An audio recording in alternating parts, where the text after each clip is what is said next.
como digo, es un privilegio tenerles a cada uno de ustedes. Quizá esto ya vaya normalizándose y podamos adorarle al Señor todos juntos. Bienvenidos todos.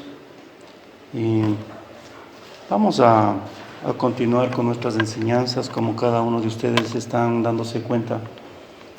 Yo estoy yendo por series. Durante estos 5 meses o 6 meses de pandemia, pues tenemos ya, creo que como 70, 80 enseñanzas, amados hermanos, en el internet. Y ustedes pueden ver ahí, pueden estudiar. Ese es el objetivo. Pero también es la otra situación de que no por lo que subamos las enseñanzas quiere decir que no vengamos. La Biblia dice claramente que debemos estar todos unidos y recibir su palabra, las exhortaciones de los unos a los otros. Solamente eso se puede hacer en la iglesia, no en la casa. Entonces, vamos a comenzar nuestro mensaje de esta mañana. Se llama la tipología de la muerte de Cristo desde el Antiguo Testamento al Nuevo Testamento. En realidad esto es sumamente amplio, pero he tratado de hacerle algo muy corto para que podamos llevarnos en nuestro corazón y podamos entenderlo de una forma fácil. Así que esta serie que nosotros estamos viendo, la muerte de Cristo en la cruz, habíamos hablado ya 3 conferencias anteriores.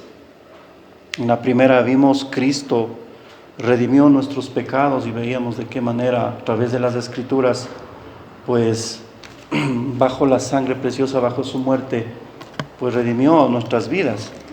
La segunda conferencia veíamos la muerte de Cristo y su objetivo de su palabra.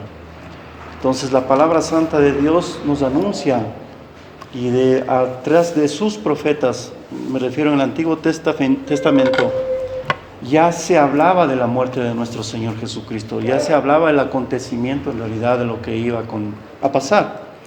Y la tercera conferencia hablamos el domingo pasado, andando en los caminos de Abel. Nosotros tenemos 2 caminos, Caín y Abel.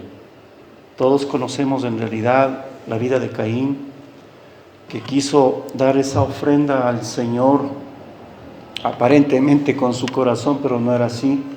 Muchos nos ponemos a discutir teológicamente en realidad y decir de que la ofrenda era solamente en el ámbito terrenal, y pues por eso no le agradó a Dios, porque a Dios en realidad el sembrío y todo, pero no es así, porque si comenzamos a ver Levíticos, Éxodo, nos fijamos que también daban el diezmo, daban todo de su sembrío, etcétera, etcétera. Entonces concluíamos diciendo de que el corazón realmente de Caín no estaba conforme a la voluntad de Dios. ¿Por qué? Porque Caín, en realidad nosotros veíamos de qué manera este varón, amados hermanos, cuando dio la ofrenda mala, inquietó a su hermano y le llevó y le mató. Entonces, ¿dónde estaba su corazón? No estaba en Dios. Tenía envidia, tenía celos. Entonces hay un camino, amados hermanos, dentro del ámbito cristiano que se maneja así. Pero hay un camino también dentro del ámbito cristiano que se maneja como Abel, dar lo mejor de su producto. Y veíamos ahí también en qué sentido él dio lo mejor del ganado, de su ovejita. Hasta recuerdo que puso un ejemplo que ya imaginario, viendo a través de las Escrituras, amados hermanos, que él pudo haber cogido una ovejita y la crió, y esa ovejita gorda, engordada y todo, le ofrecía a Dios. Entonces Dios ya sabía el corazón de Abel, cómo le cuidaba esa oveja para Dios, para el Señor. Y no habla solamente de que le ofreció ese holocausto, sino que dice que cogió algo maravilloso, que era las grosuras. Y las grosuras tiene que ver algo muy significativo en el ámbito espiritual. Entonces Abel estaba en todo ese ámbito. Y es como la iglesia, es como nosotros debemos venir ante la presencia del Señor a entregarle absolutamente todo, porque todo es del Señor. Entonces ahora vamos a ir, teniendo esos 3 conocimientos, amados hermanos, vamos a ir a la 4ª conferencia. Como les digo, es una tipología de la muerte de Cristo desde el antiguo pacto al nuevo pacto.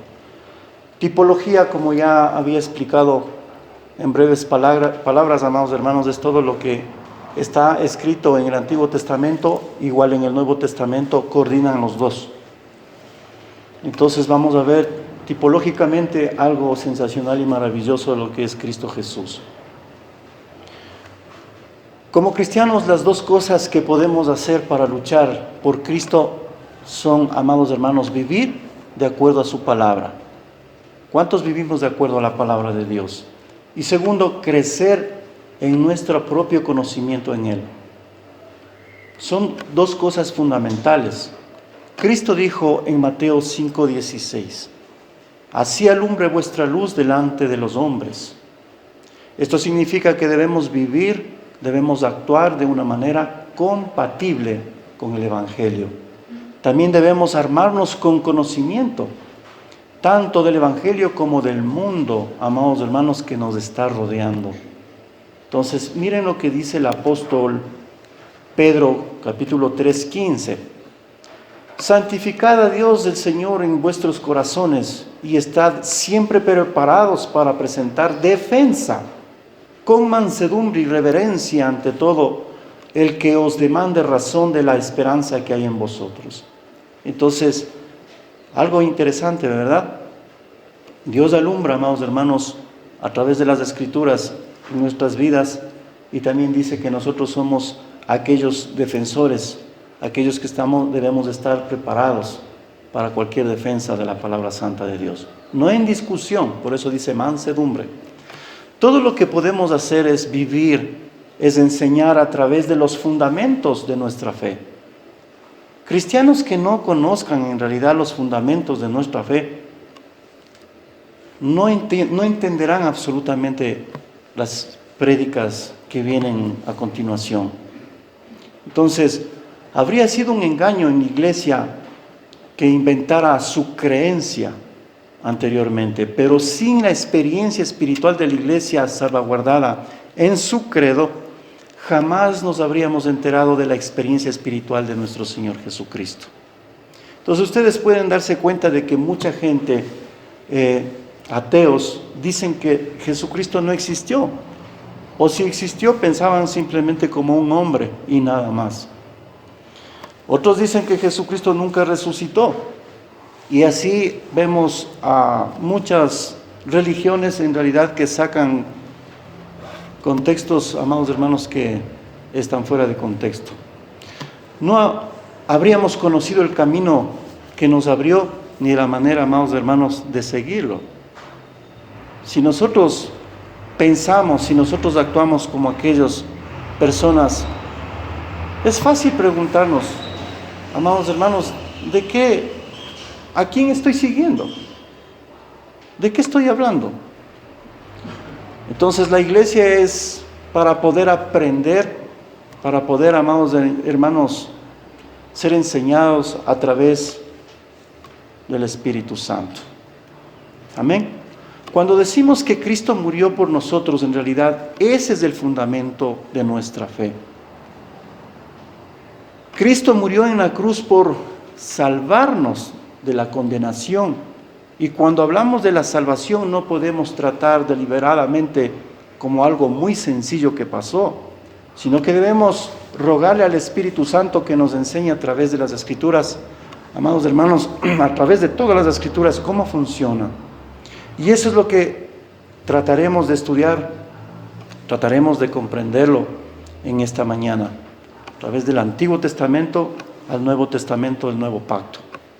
Bien, ¿qué es pacto? En latín, pactum, que es un acuerdo, es una alianza, es un trato, amados hermanos, es un compromiso,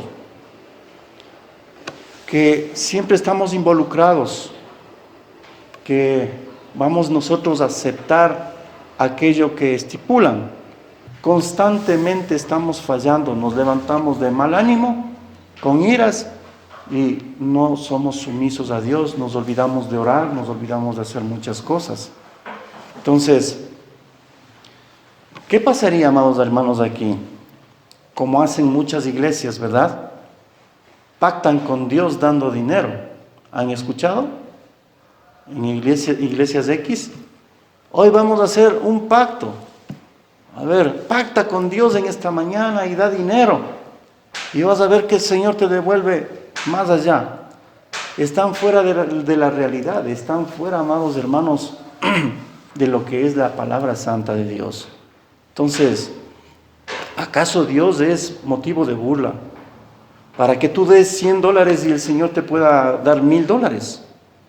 Es totalmente absurdo. Amén. Amén. Gloria a Dios.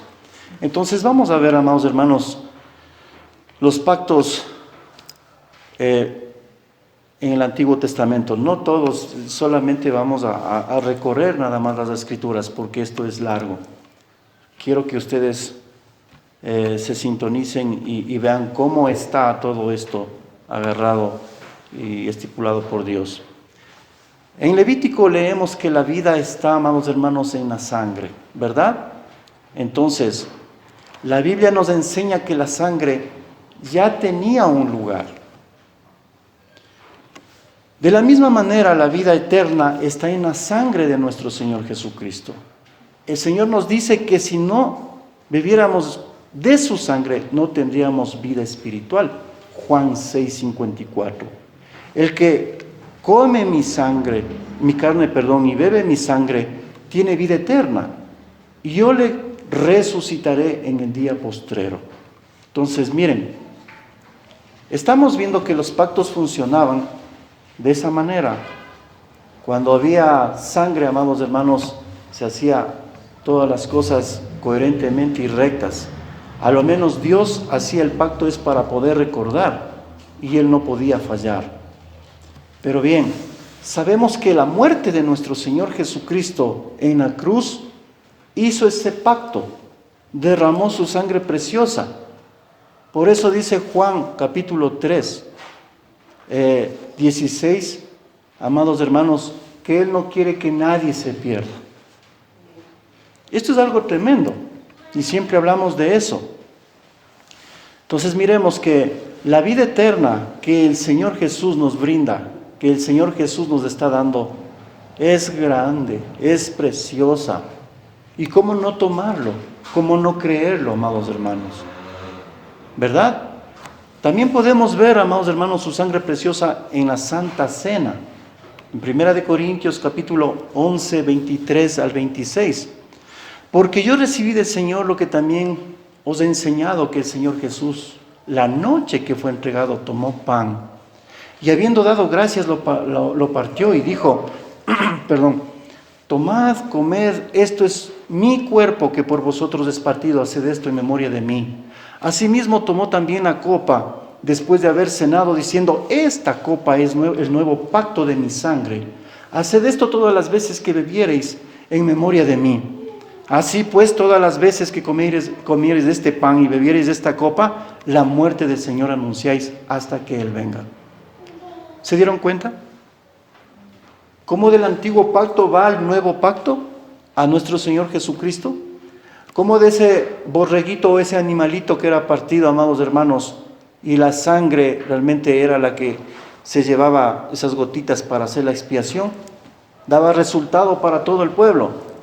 Y nosotros vemos de la misma manera que nuestro Señor Jesucristo fue llevado a la cruz, fue su sangre, amados hermanos, regada en esa cruz para redimir absolutamente todos los pecados de cada uno de nosotros. Es que ¿quién pudo haber hecho eso, amados hermanos? Solamente Dios, por el amor que nos tiene a cada uno de nosotros. Por eso dice que somos hijos. Amén. Gloria a Dios. Amén. En el Antiguo Testamento, el esparcimiento de sangre tiene un significado especial. El esparcimiento de sangre es una cubierta para los pecados. La vida del animal era entregada a la muerte como sustituto de la gente. La vida del animal era dada en beneficio de la vida de las personas. El juicio era llevado por el traslado del pecado de la gente a los animales, a un sacrificio del Cordero Pascual. Y el becerro vivió, amados hermanos, ese becerro era el sustituto del oferente. El sacrificio del animal era un signo de que la muerte había tomado lugar. Por eso nosotros tenemos a nuestro Señor Jesucristo. Cuando abrimos la carta de Hebreos, capítulo 8, capítulo 9, capítulo 10, nosotros encontramos, amados hermanos, la sangre de Cristo. Todo lo que hizo nuestro Señor Jesucristo ahí. Capítulo 9 en adelante nosotros encontramos el sacerdocio. Por lo tanto, el ángel dice de la muerte pasaba por alto a aquel individuo. Esta era la terminación de la vida, la imposición de la muerte. La muerte había tomado una violenta acción contra el sustituto del oferente en el sacrificio.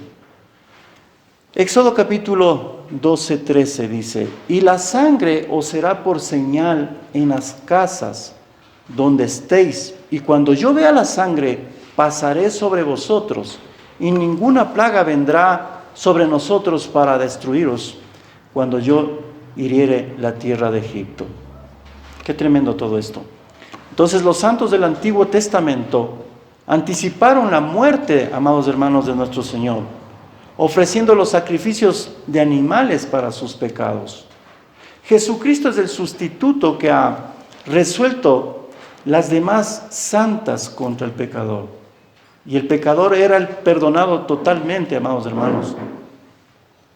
Pero solamente cuando el sacerdote ofrecía el sacrificio sangriento que anticipaba la muerte de Cristo. Amén. Como dijimos, en el Antiguo Testamento estaba lleno de pactos, lleno de sacrificios. Y esto a su vez se va desarrollando hasta el Nuevo Testamento, donde encontramos a nuestro Señor Jesucristo.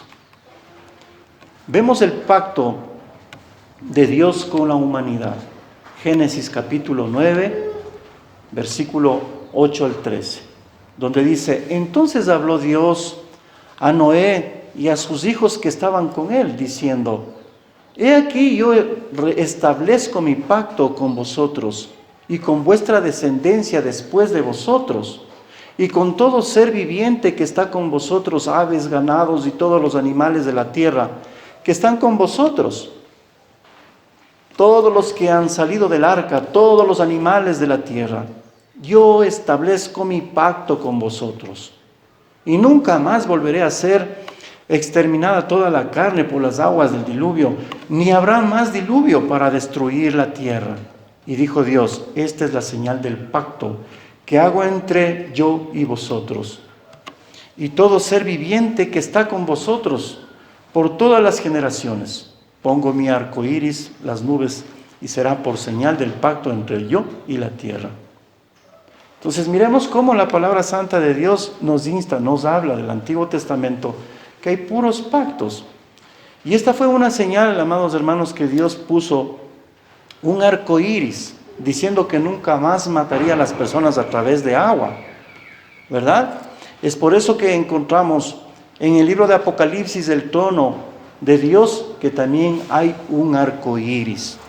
Entonces, por eso les digo, es un estudio más o menos tipológico, donde encontramos cosas en el Antiguo Testamento que están en el Nuevo Testamento. Del Nuevo Testamento igual están en el Antiguo Testamento. Es algo maravilloso todo esto. Luego podemos ver otro pacto más con Abraham, en Génesis capítulo 15, 8, 9. Y dice: y él respondió: Señor Jehová, ¿en qué conoceré que he de heredar? Y le dijo: traedme una becerra de 3 años, y una cabra de 3 años, y un carnero de 3 años, una tórtola también y un palomino. Y tomó él todo esto y los partió por la mitad. ¿Se dieron cuenta? Los partió por la mitad, o sea, iba a haber sangre. Y puso cada mitad una enfrente de la otra, mas no partió las aves. Y descendía aves de rapiña sobre los cuerpos muertos, y Abraham las ayuntaba. Mas a la caída del sol sobrecogió, dice, el sueño de Abraham, y aquí que el temor de una gran oscuridad cayó sobre él. Entonces Dios aseguró a Abraham de la tierra de Canaán, la heredad. Dios nunca promete más de lo que es capaz, amados hermanos, de realizar.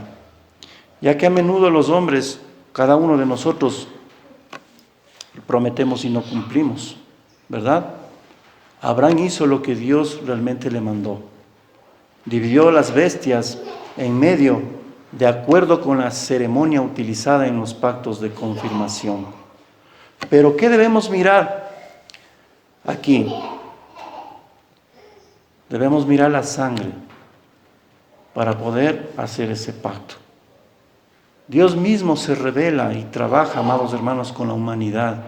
Para eso nos ha dejado la palabra santa de Dios, para poder estudiar y ver qué es lo que realmente sucedía.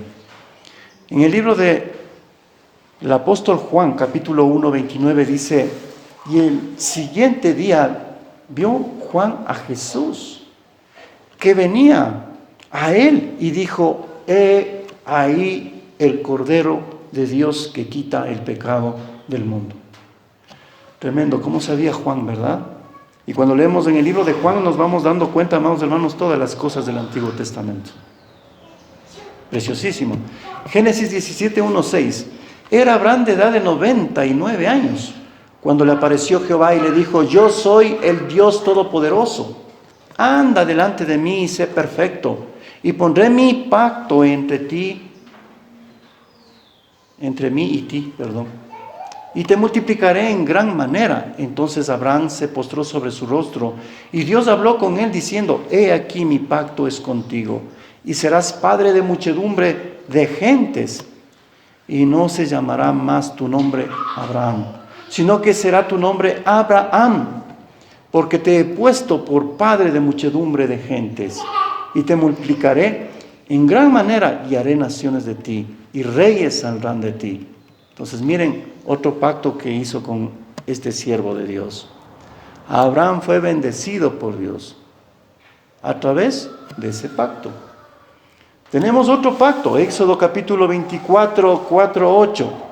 Y Moisés escribió todas las palabras de Jehová, y levantándose de mañana, edificó un altar al pie del monte, y 12 columnas según las 12 tribus de Israel, y envió a los mancebos de los hijos de Israel, los cuales ofrecieron holocaustos y sacrificaron pacíficos a Jehová becerros. Y Moisés tomó la mitad de la sangre y púsola en tazones, y esparció la otra mitad de la sangre sobre el altar. Y tomó el libro de la alianza y leyó a oídos del pueblo, el cual dijo: haremos todas las cosas que Jehová ha dicho y obedeceremos. Entonces Moisés tomó la sangre y roció sobre el pueblo y dijo: he aquí la sangre de la alianza que Jehová ha hecho con nosotros sobre todas las cosas. Miren cómo funciona el pacto. Todo esto es muy importante porque lo aplicamos a la obra de nuestro Señor Jesucristo. Y es una referencia, amados hermanos, que tenemos, como dijimos, en el libro de Hebreos. Otra vez miramos aquí sacrificios. Siempre Dios comprometiéndose con la humanidad a través de pactos. Cristo murió por nosotros a través de un pacto. Vamos a ver el último pacto, Salmos capítulo 89, 3, 4. Porque dije: para siempre será edificada misericordia. En los cielos mismo afirmarás tu verdad. Hice pacto con mi escogido y juré a David, mi siervo, diciendo: para siempre confirmaré tu descendencia, edificaré tu trono por todas las generaciones.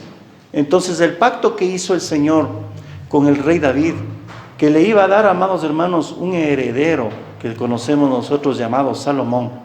¿Quién sería el que iba a edificar? La casa de Dios. Nosotros vemos, amados hermanos, segunda de Crónicas 7:1.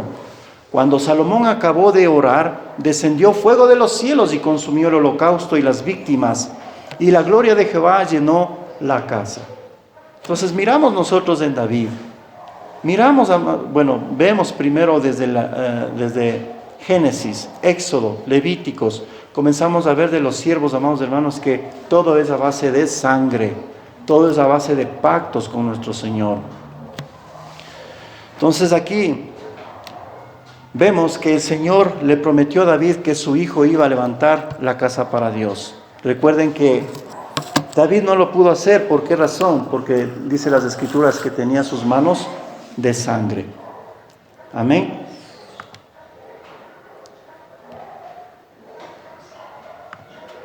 Gloria a Dios. Entonces Dios está esperando, que confiemos en Él, que nuestra mirada pongamos en Él.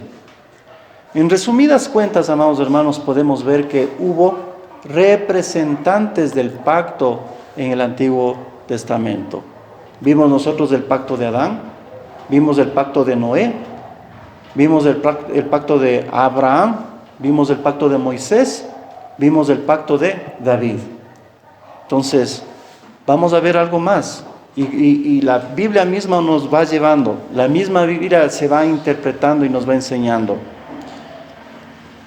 Bien, en la actualidad nosotros encontramos que siguen haciendo muchos de estos pactos. Es decir, encontramos que hacen en las iglesias obras, encontramos en las iglesias que hacen ritos, encontramos judíos que están judaizando, amados hermanos, a las iglesias cristianas. Y vamos a ver que todo eso nuestro Señor Jesucristo ya abolió en el nuevo pacto. La pregunta es entonces, ¿para qué vino Jesucristo a esta tierra? ¿Para qué vino entonces? ¿Verdad? El nuevo pacto ya fue anunciado, amados hermanos, en el Antiguo Testamento. Jeremías 31, 34, como dijimos. Dice, el nuevo pacto, he aquí que viene días, dice Jehová, en los cuales haré nuevo pacto con la casa de Israel y con la casa de Judá. No como el pacto que hice con sus padres el día que tomé su mano para sacarlos de la tierra de Egipto. Porque ellos invalidaron mi pacto, aunque fui yo un marido para ellos, dice Jehová. Pero este es el pacto que haré con la casa de Israel después de aquellos días, dice Jehová. Daré mi ley en su mente y la escribiré en su corazón, y yo seré a ellos por Dios y ellos me serán por pueblo. Y no enseñará más ninguno a su prójimo, ni ninguno a su hermano, diciendo, conoce a Jehová, porque todos me conocerán, desde el más pequeño de ellos hasta el más grande, dice Jehová. Porque perdonaré la maldad de ellos y no me más de su pecado. Ahora tratemos de interpretarlo, amados hermanos, esto. Cuando dice, he aquí que vienen días, dice Jehová.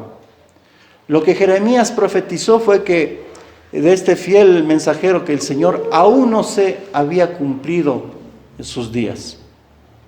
Y dice ahí, en los cuales haré un nuevo pacto. Dios anuncia que un tiempo futuro, a los días de Jeremías, Él haría un nuevo pacto. Este nuevo pacto sería primero con Israel, pero sería no como el pacto que Dios había hecho a Israel en el desierto, amados hermanos, en Sinaí, con sus padres.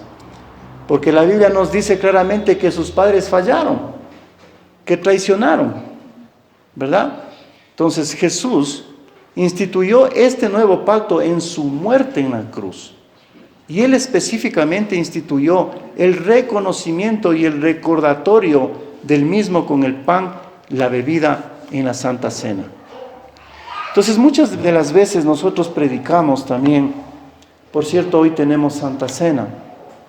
Nos habla, amados hermanos, en este aspecto, en que tiene que ser algo sagrado, algo puesto con firmeza en algo espiritual, la celebración de la Santa Cena.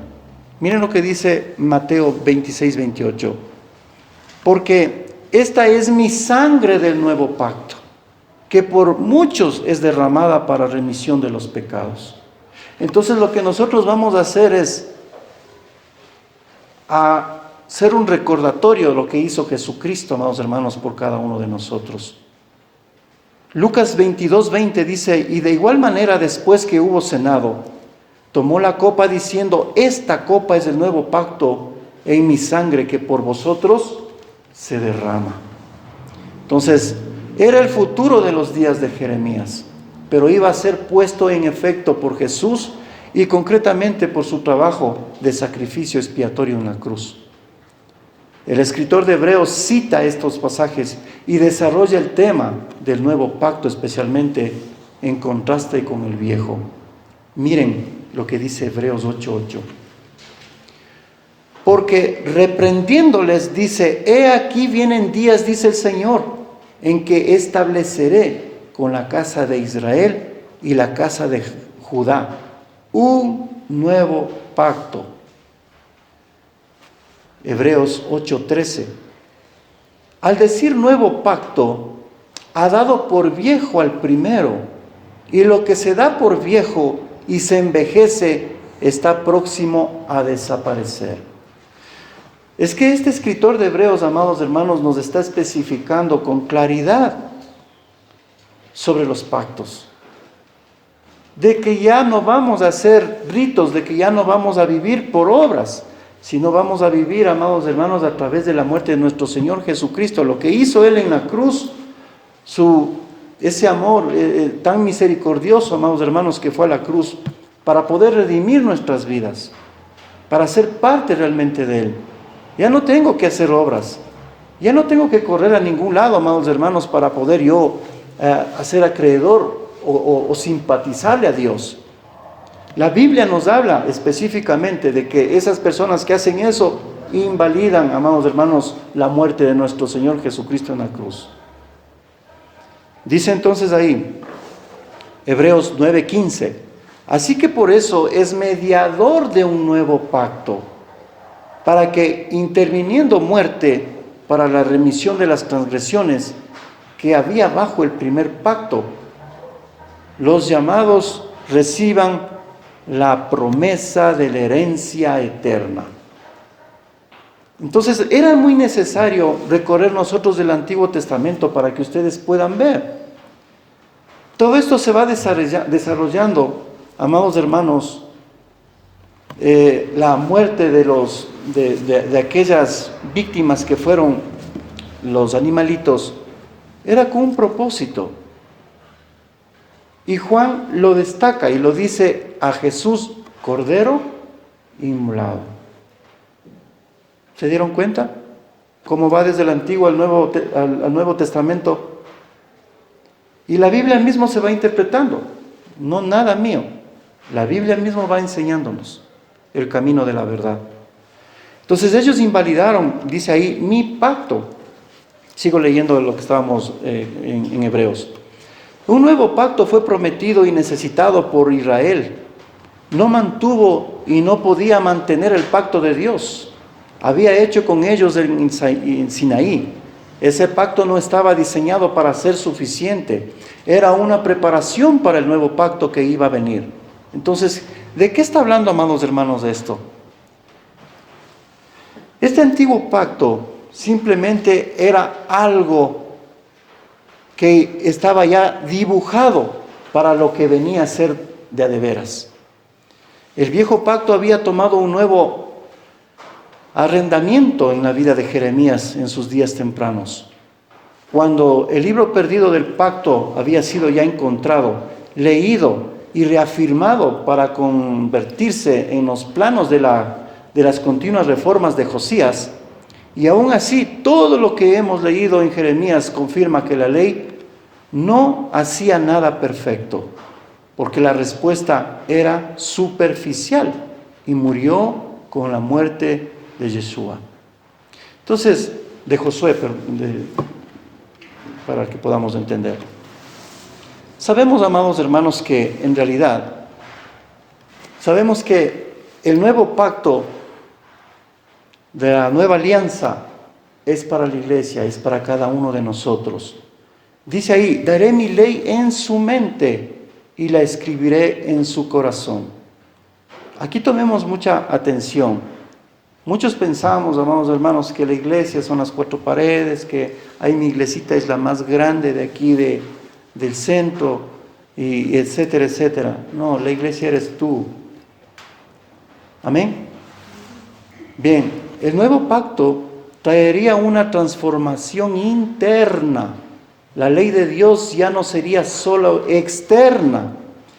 Dios cambiaría la mente y el corazón de aquellos conectados a Él por el nuevo pacto.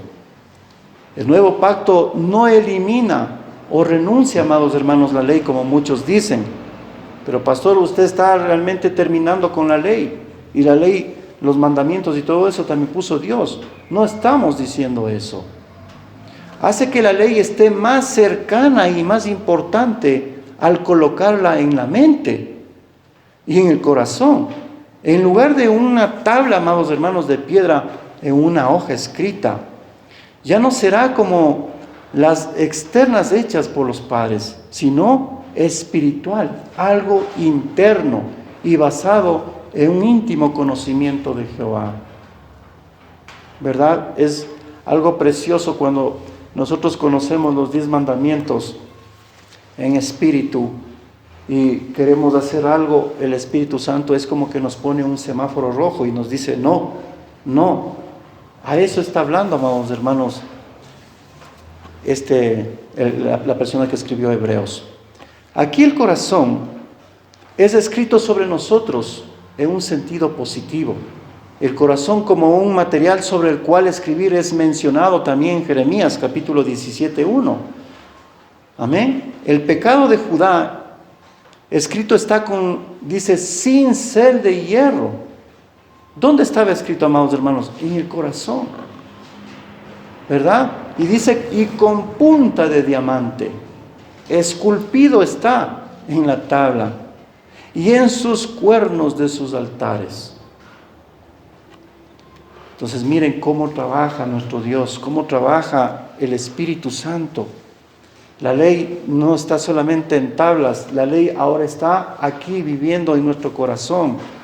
Por eso es que algunas cosas que yo quiero decir, que quiero hacer, amados hermanos, como repito, se prende un semáforo rojo y no lo digo y no lo hago. ¿Por qué? Porque el Espíritu Santo está sobre cada uno de nosotros, porque este es el templo. Amén. Amén. Bien. Entonces dice, yo seré a ellos por Dios y ellos serán por pueblo. El nuevo pacto trae una nueva relación con Dios. Aquellos conectados con Dios a través del nuevo pacto tienen una relación cercana y personal con Dios que no tienen o no teníamos antes. Porque todos, dice, me conocerán, desde el más pequeño de ellos hasta el más grande. Es notable esta relación con Dios. Tiene un aspecto personal cuando dice, todos me conocerán. Probablemente la contribución más significativa de Jeremías al pensamiento religioso era inherente en su existencia, de que el nuevo pacto involucra una relación uno a uno del Espíritu. Cuando el nuevo pacto fue inaugurado por el trabajador redentor de Cristo Jesús en la cruz, amados hermanos, importante desarrollo de lo personal como opuesto o lo corporal, la fe y la espiritualidad fueron hechas una realidad para toda la raza humana. Por lo tanto, cualquiera que se someta a sí mismo conscientemente a la fe, a la persona de Cristo como su Salvador y Señor, puede clamar, puede recibir, puede pedir, amados hermanos, y sobre todas las cosas estamos en una membresía, estamos en la iglesia del Señor. Entonces miren cómo va todo teniendo relación, cómo nos va llevando, haciéndonos entender absolutamente las cosas. Entonces ayer en el ayuno decíamos, amados hermanos, que muchas de las personas se culpan y dicen, pero es que mi pecado es tan grande que el Señor no me va a perdonar. Es que yo fui una prostituta, el Señor no me va a perdonar. Es que yo fui esto, el Señor no me va a perdonar. Amados hermanos, para eso vino Cristo, para perdonar absolutamente todo pecado. Porque el pecado de una mujer prostituta, amados hermanos, es pecado también si tú cogiste un centavo de tu madre o de quien sea. Es el mismo pecado. Amén. Pero nosotros debemos grande simplemente el revolcarse y simplemente el robar algo pequeño. Le vemos una distancia abismal y pensamos que no es pecado. Es el mismo pecado. Y nuestro Señor Jesucristo lo mismo le ve con el mismo color. Y dice, ya no veré más tu pecado ni me acordaré más de tu pecado. Ese es el nuevo pacto Esa es la sangre, amados hermanos, de nuestro Señor Jesucristo que fue derramada realmente en el Calvario por cada uno de nosotros. ¿Cuántos decimos amén? El nuevo pacto no tiene una visión de no tener pecado, sino el perdón del pecado, resultando a la restauración de la comunidad realmente con Dios. Qué tremendo. Amén. ¿Cuántos se nos va haciendo más fácil entender? Claro que esto es, amados hermanos, extenso. Es un estudio completo. Simplemente lo que hacemos es tratar de resumir para poder entender como iglesia, para que puedan entender, amados hermanos, los pecadores. Todos somos pecadores, porque se viene a la iglesia y ya no vienen y dicen, es que pastor, mi pecado es grave. No, me da vergüenza. Yo sé que Dios no se acuerda de mí. Miren cómo también funciona Satanás, poniendo tanta mentira en las personas, poniendo tantas cosas para que no vengan. Y nuestro Señor Jesucristo te está enseñando y te está diciendo, no, yo ya morí por ti. Pero, amados hermanos, sí tengo que decirles también que es una lucha continua. Cuando nosotros somos hijos de Dios, cuando estamos o somos cristianos, ¿tenemos que luchar o no tenemos que luchar? ¿O tenemos que dejar las cosas así nomás? De ninguna manera. Por eso dice las Escrituras que nosotros nos preparemos cotidianamente. Dice las Escrituras que estemos, amados hermanos, preparados para poder defender la fe. Si viene un judaizante realmente a ti, a tu casa, te golpea la puerta, y porque le ves judío, tú dices, este es hijo de Dios, a este sí le voy a seguir.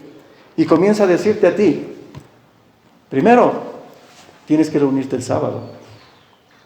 Segundo, te vamos a circuncidar. Tercero, tienes que hacer obras para poder ser salvo. Entonces está la Biblia más obras, pero Jesucristo nos presenta ¿qué? La Biblia y gracia. La gracia es la que funciona. La gracia, amados hermanos, es la que nos ha hecho libres absolutamente de todo. Gracias a esa gracia estamos aquí. Amén. Gracias a esa gracia no nos ha llegado ese coronavirus. Y a los que nos ha topado, amados hermanos, se ha espumado. Porque Cristo está aquí. Su sangre preciosa, amados hermanos, está en nosotros. En este que es el templo, hizo un pacto nuestro Señor Jesucristo a través de su sangre para que nosotros seamos libres de toda transgresión, de toda culpa, de todo lo que nos quieren. El diablo especialmente nos quiere culpar de todo. Amén. Y no vamos a darle cabida. Entonces, si no estudiamos y si no nos preparamos, verdad que estamos totalmente ignorantes y ya no nos da ganas de venir a la iglesia. Nos da vergüenza de estar ante el Señor. Nos da vergüenza aún en nuestra casa misma arrodillarnos y decirle, Señor, no soy digno. No somos dignos, hermanos, pero el Señor te acoge con los brazos abiertos, como aquel hijo pródigo.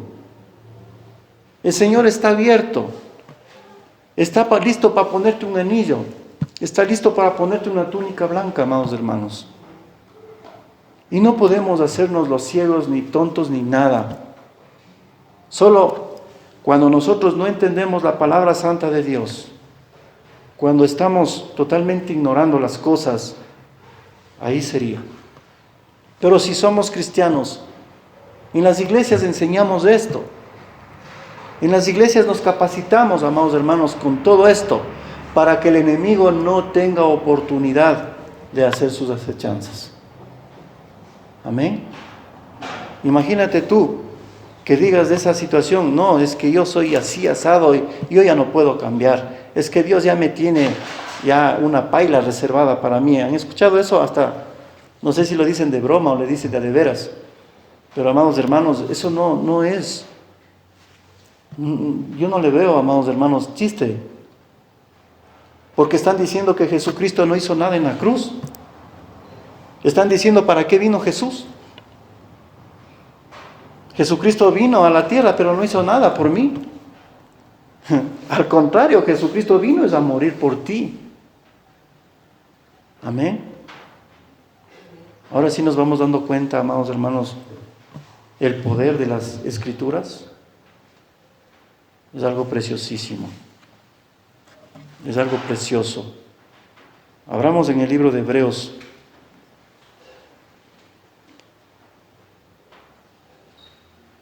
Hebreos capítulo 8, versículo 1 al 13. Pongan mucha atención a lo que dicen las Escrituras. Ahora bien, el punto principal de lo que venimos diciendo es que tenemos tal sumo sacerdote. O sea, ya venía hablando ya todo esto, ¿no? Están especificando y enseñando en iglesia. Entonces dice, repito por favor. Ahora bien, el punto principal de lo que venimos diciendo es que tenemos tal sumo sacerdote, el cual se sentó a la diestra del trono de la majestad en los cielos. Esto es tremendo, ¿verdad?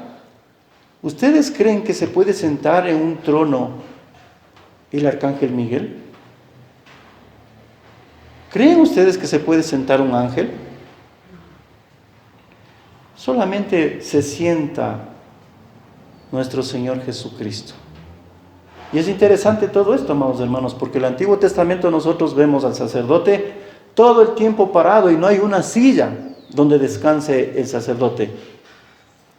Y nosotros vemos ya en el Nuevo Pacto, en el libro de Apocalipsis, nosotros vemos una silla donde ya está descansando nuestro Señor Jesucristo de todas las cosas que hizo. Dice versículo 2, el cual se sentó, dice, a la diestra del trono de la majestad en los cielos. Versículo 2, ministro del santuario, ¿se dieron cuenta? Y de aquel verdadero tabernáculo que levantó el Señor y no el hombre. En el Antiguo Testamento levantó el tabernáculo el hombre. Claro, Dios le enseñó. Pero el tabernáculo que ha levantado en el Nuevo Testamento, amados hermanos, de esta iglesia donde estamos, levantó nuestro Señor Jesucristo. Porque todo sumo sacerdote está constituido para presentar ofrendas y sacrificios. O sea, todos los sacerdotes entraban, amados hermanos, a dar sacrificio por las ofrendas. Por la cual es necesario que también éste tenga algo que ofrecer. Así que si estuviese sobre la tierra, ni siquiera sería sacerdote, habiendo aún sacerdotes que presentan las ofrendas según la ley, los cuales sirven a lo que es figura y sombra de las cosas celestiales. No hablo mal, amados hermanos, de nadie, pero el ejemplo está en la Iglesia Católica, y donde salen y deducen y hablan, amados hermanos, de que en realidad los sacerdotes son levíticos. Pero aquí nos está hablando de otra cosa. ¿A quién hago caso? Lógicamente a la palabra santa de Dios. Pero sigamos. Como se les advirtió, dice a Moisés, cuando iba a erigir el tabernáculo, diciendo, mira, haz todas las cosas conforme al modelo que se te ha mostrado en el monte. Pero ahora tanto mejor ministerio es el suyo, cuando es mediador de un mejor pacto establecido sobre mejores promesas. Porque si aquel primero hubiera sido sin defecto, ciertamente no se hubiera procurado lugar para el segundo. ¿Cuál era el defecto, amados hermanos, del primer pacto o de los sacerdocios? Porque fallaban. Por eso es que yo no puedo hacer un pacto con Dios, porque soy mentiroso. Pero si Dios hace un pacto realmente conmigo, Dios no va a fallar. Y así vemos nosotros que dio a su Hijo primogénito para poder redimir nuestras vidas. Y dice el 8, porque reprendiéndolos dice, he aquí vienen días, dice el Señor, en que estableceré con la casa de Israel y la casa de Judá un nuevo pacto. No como el pacto que hice con sus padres el día que los tomé de la mano para sacarlos de la tierra de Egipto, porque ellos no permanecieron en mi pacto y yo me desentendí de ellos, dice el Señor. Por lo cual, este es el pacto que haré con la casa de Israel. Después de aquellos días, dice el Señor, pondré mis leyes en la mente de ellos y sobre su corazón las escribiré, y seré a ellos por Dios y ellos serán por mi pueblo. Y nunca enseñarán lo que acabamos nosotros de leer. Porque seré, versículo 12, porque seré propicio a sus injusticias y nunca más me acordaré de sus pecados y de sus iniquidades. Al decir, nuevo pacto, ha dado por viejo el primero, y lo que se da por viejo y se envejece está próximo a envejecer. Qué tremendo. Gloria a Dios. Nosotros vemos también, amados hermanos, tres factores que evidencian que este pacto es mejor. Primero, es ministrado por un mejor sumo sacerdote. Un mejor sumo sacerdote. No está hablando del Papa, está hablando de nuestro Señor Jesucristo. Él es sumo sacerdote. Bien, su idoneidad moral. Nosotros vemos en el Hebreos 7:16, Jesús tiene el poder de una vida indiscutible. 7:22, por lo tanto Jesús es fiador del nuevo pacto. Versículo 24-26, lo que Jesús hace es permanecer, salvar, interceder, santo absolutamente en todo. Amados hermanos, su trabajo terminó. Ahora Jesús está sentado, como les decía, ya en su trabajo se ha terminado. En el tabernáculo del Antiguo Testamento no había silla para el sumo sacerdote, ya que su trabajo era constante, año tras año, se debía repetir, ya que la sangre de animales no cubría ni limpiaba los pecados para siempre. Solamente los aplazaba hasta la llegada de Cristo como el Cordero sacrificial. Tremendo. Su posición, amados hermanos, en el trono. No es solamente que Jesús está sentado, sino el lugar que ocupa en el tabernáculo celestial, el trono de la diestra de Dios. Ningún sumo sacerdote en el Antiguo Testamento se sentó, y mucho menos en el trono de Dios. Esto es muestra de que Dios cumplió su palabra en el Salmo 110, versículo 1.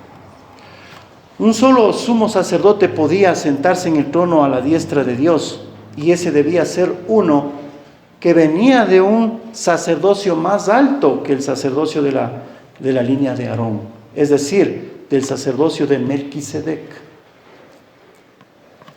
quien era rey y sacerdote. Ningún sumo sacerdote del Antiguo Testamento fue nunca rey.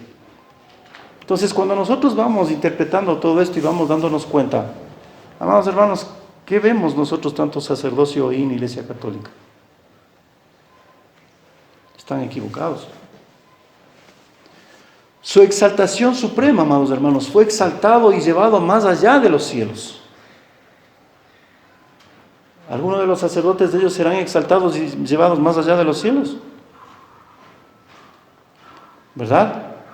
El hecho de que Jesús fue llevado al lugar más alto nos muestra que el nivel del nuevo pacto es más elevado que el anterior. ¿Se puede imaginar usted que un gran sumo sacerdote de ese talente, que tiene todo su accionar y tarea terminada y completa, intentar cambiar el corazón de la gente utilizando como base un pacto imperfecto, infructuoso, amados hermanos, inútil? Nos deja pensando, ¿verdad? Porque antes entraba el sacerdote con un animalito, cortaba el animalito y esa sangre iba al lugar santísimo. Y la sangre depositaba en la tapa del cofre. Y ahí se veía el perdón. Y si el sacerdote estaba mal, moría. Eso cuenta el libro de Éxodo. Amados hermanos, pero ya no hay ese sacerdocio. Ahora vemos el sacerdocio que es nuestro Señor Jesucristo, que murió, dice, una vez y para siempre. Precioso, ¿verdad? La conclusión es lógica. La presencia de un mejor sumo sacerdote en los cielos demanda la presencia de un mejor pacto. Para los lectores de la epístola de los Hebreos era fácil entender la ilustración, pero había un peligro latente. Ellos sabían que en Jerusalén aún quedaba un templo y sacerdotes, que aún ofrecían sacrificios y ministraban.